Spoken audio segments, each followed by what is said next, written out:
नमस्कार, आप देख रहे हैं एम न्यूज 24/7 और मैं हूं आपके साथ नलोफर अंसारी। आइए नजर डालते हैं आज की खास खबर पर। वाराणसी कचहरी स्थित बनारस क्लब में सोमवार को लेखक करण मधोक की पुस्तक आनंदा का संदीप शिक्षण समूह के अध्यक्ष डा.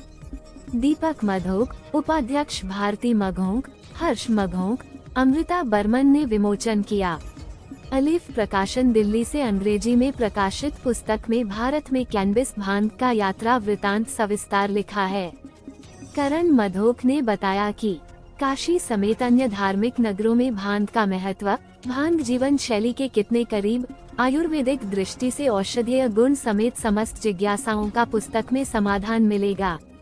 इस दौरान भारत में कैनबिस के मौलिक, ऐतिहासिक और औषधीय महत्व पर ज्ञानवर्धक चर्चा की गई। लेखक के साथ प्रश्नोत्तर सत्र भी आयोजित किया गया। So for those of us who feel that the book is nothing but a pretty dry treatise of personal self that come across unbidden to the audience and to the reader, this is not a fictional account, or that there was more autobiography, because when you go back to your childhood, or could you talk a little about it? So I mean, it was very serendipitous how it happened. My grandfather, his name was Amrit, and Amrit means thick. Okay, pass. Okay, by the time you gather your thoughts about it, let me give the Banarsis some nuggets about Banaras.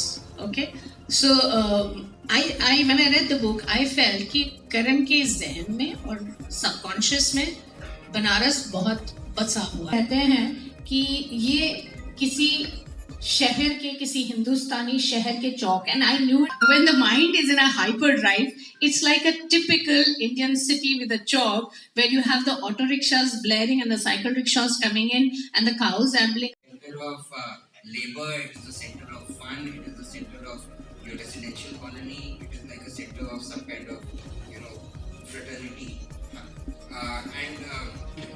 or gets licensed, like Bhang is licensed. So it gets behind this grilled thing, and then you have men just sitting there ordering peanuts and beer, and then from many places, Banaras, Ujjain, older Rajasthan. क्योंकि ये screen time ने हमारे पुस्तकों की, हमारे किताबों की, हमारे पुस्तकालयों की, हमारे लिटरेचर की दुनिया को समाप्त कर दिया है। मैं चाहता हूँ कि आप सब लोग इसमें मदद करें और रीडिंग को एक हैबिट बनाएं कि रोज शाम को सोने से पहले 20 पन्ने जरूर पढ़ें।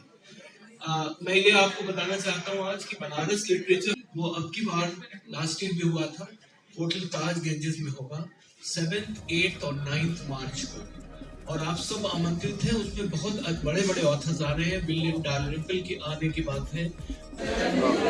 आनंदन जो आपने लिखा है जी, कहाँ इसका इंस्पिरेशन है, क्या है इसमें खास?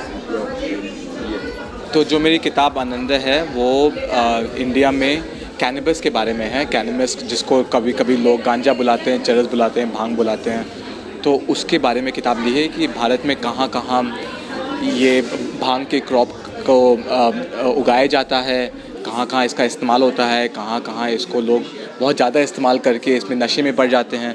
तो इसकी कहानी सुनाई है मैंने।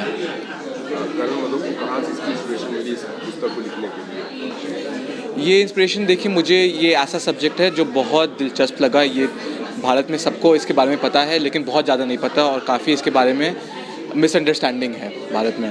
तो मैं चाहता था कि इसकी कहानी ऐसे लिखूं कि लोग समझ पाएँ और अपने पर्सपेक्टिव से,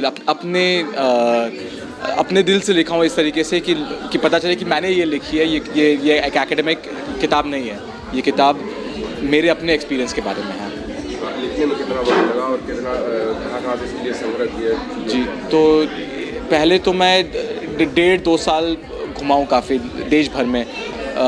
भारत के काफ़ी अलग अलग स्टेट्स में गया मैं नॉर्थ ईस्ट में नागालैंड, मणिपुर गया, केरला गया, आंध्र, उड़ीसा गया। तो ऐसे अलग अलग जगह जाने में और रिसर्च करने में तो 1.5 साल लग गए और फिर उसके बाद 1 साल और किताब लिखने में लगे। काशी से इसका क्या काशी देखिए, आखिरी चैप्टर काशी में ख़त्म होता है क्योंकि काशी एक ऐसा शहर है जहाँ पे सब लोग जानते हैं भांग का इस्तेमाल यहाँ पे तो कोई बड़ी बात भी नहीं है, और भांग तो हमारे कल्चर में से है। तो मैं इस किताब का आखिरी चैप्टर काशी में वापस आता हूँ, जो मेरा होम टाउन है, और यहाँ आके यहाँ मैं घूमता हूँ, यहाँ लोगों से बातचीत करता हूँ और उसके बारे में, यहाँ के कल्चर के बारे में काफ़ी लिखा हूँ। बाबा भोलेनाथ को भी चढ़ता है। जी जी। इस तरह का भी है। हाँ जी, इसमें ये भी है कि बाबा भोलेनाथ की तरफ से उनकी वजह से, या उनकी जो बिलीफ जो हम लोग उनकी ऊपर लगाई गई है, उससे लोग क्या इस्तेमाल करते हैं और क्या सीखे हैं और क्या और सीख सकते हैं। इस पुस्तक को लेकर पाठकों से क्या कहना चाहेंगे जो नए हैं, जो अभी मोबाइल में ज़्यादा आ गए हैं और जी किताबों दूर रहे, तो उनके लिए क्या कहना चाहेंगे?